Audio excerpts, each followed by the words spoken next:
Get to our game called Fact or Fiction. We begin with the, you ready? I'm ready. Let's do it. Oh, this guy's fired up. We begin with the Michigan-Florida game. Michigan will hold Florida to under 20 points. Is that a fact or a fiction? It's easy. It's a fact. Why? Because you got guys like Rashard Gary, Maurice Hurst. They will not be able to run the ball against this Michigan defense. I know they're replacing 10 starters, but these guys play significant minutes, and they've been recruiting like anybody else. Rashard Gary, Mo Hurst, 2 players. They lost 10 starters. Yep. I know Antonio Callaway is gone for Florida, suspended. This is coming from a former 10 Buckeye, starters. Too. 10 starters, I know. Look how they've recruited. Mike McCray is another guy that can get after it. They've got talent in Michigan. I'm just stirring the pot. I don't think Florida's offense is very good either. Rick's just here to stir the pot. He's a troublemaker. He's a troublemaker here in the corner.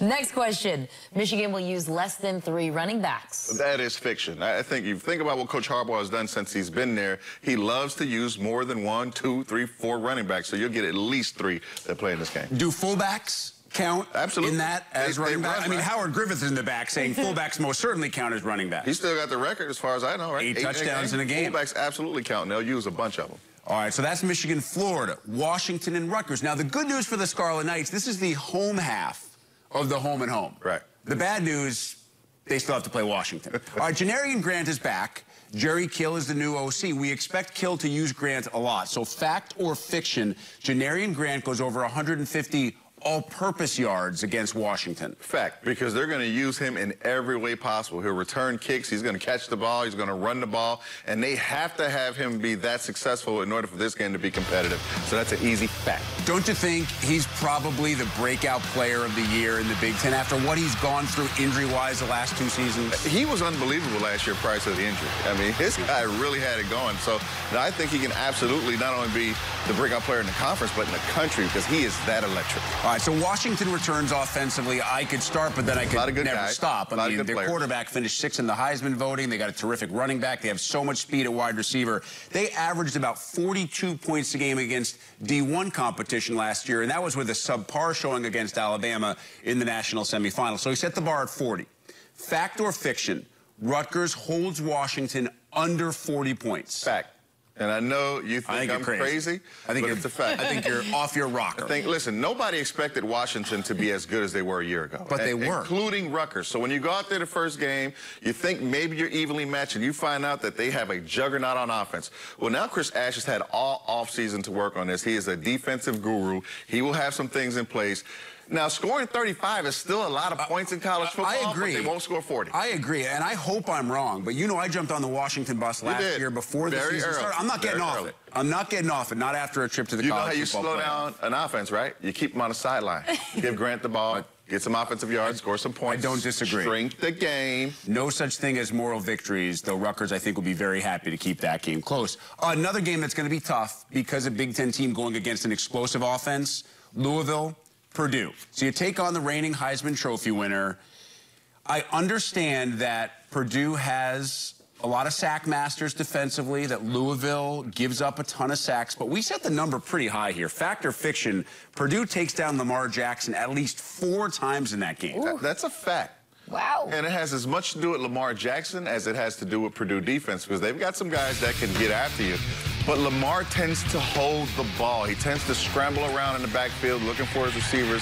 As dynamic as he is, you can't run around forever. So I think he'll give up at least 4 sacks in this game. It's the first game of the season. He'll be a little rusty. And instead of being decisive and just running effectively, he's trying to prove that he can be a passer. So he's going to try to stay in the pocket longer, and they'll get after him. Very few guys have come off a Heisman campaign and had a really good year the next year. And most of the struggles have been early in the season historically. That being said, you see this game close. I do. 1-score game at the half, maybe. That's the fact or fiction. Purdue within a touchdown at the half. It's a complete fact. Wow. And we're going to find out that there's a quarterback in this conference that can play with the best of them. David Blau, a guy threw for 3,500 yards last year. His problem was what? Turning it over? I think he's going to fix that. He will not have 21 interceptions, and he'll be the reason why Purdue will be right in this game. I think David Blau's terrific, again. And Louisville doesn't have a great defense. They didn't have a great defense last year. They gave up a lot of points. And I'm not saying that Purdue is going to stop them from scoring, but I absolutely believe that with their new-look offense, they can score with Louisville. Here's their best defense. We're going to drop 70 on you, and you're not going to like 1 second of it because we have Lamar Jackson. I'm not saying that's going to happen to Purdue, but it can. If he is right on this, circle this little date on your calendar. Yep, absolutely. We'll bring back the tape on this show. show and say, Stanley Jackson. Stan will find He was right. Stan was right. Just remember this. Let's get to another non-conference game. Wyoming at Iowa. Josie Jewell gets 10-plus tackles. Easy. That's a fact. He's going to have to do that, right? Iowa's got a defensive line that will get after you. So what does that do for your linebacker? It creates lanes for him to get into the backfield, and he is a guy that's very aggressive.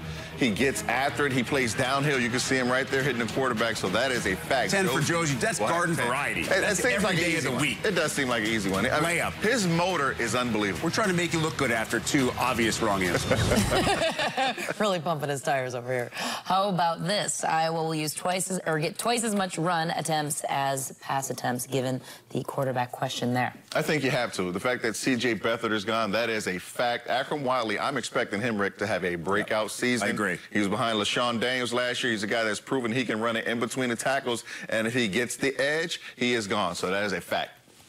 All right, you heard it here first. Stanley Jackson with perhaps the biggest hot take in the Big Ten for the non-conference schedule. Always right. And Define always.